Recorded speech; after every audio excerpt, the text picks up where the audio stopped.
This is one hell of a read. This is going to make you question a lot of things. One of the most difficult jobs in the world, जो बहुत ही complicated job है, वो है एक doctor की job. Just imagine the kind of ethical dilemmas doctors have to face. वहाँ पे situation में patient के life and death का matter and they have to make judgment calls whether to do a certain procedure or not, whether to take up a certain course of action or not. अगर करा तो क्या होगा?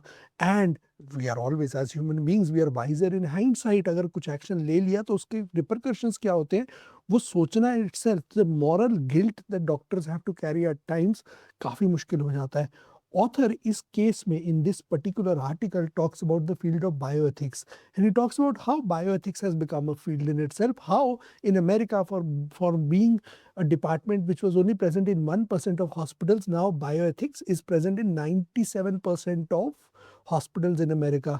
Yet he says, आप theory जितनी मर्जी दे दो bio ethics की, it doesn't help you solve the actual on ground cases, patient cases. जो individual cases में एथिक्स के सवाल उठते हैं, वो बंदा जो उसके मॉरल सेंस ऑफ राइट और रॉन्ग है, जो उसकी रिलीजियस अपब्रिंगिंग है, जो उसकी फिलोसॉफिकल अपब्रिंगिंग है, उसी के ऊपर जाता है. जो उसके कॉर्नर स्टोन्स ऑफ थॉट है, जो मेरे कॉर्नर स्टोन्स ऑफ थॉट होंगे, मैं उसी के ऊपर जाता हूँ और उन्हीं के ऊपर अपनी जजमेंट्स बेस करता हूँ.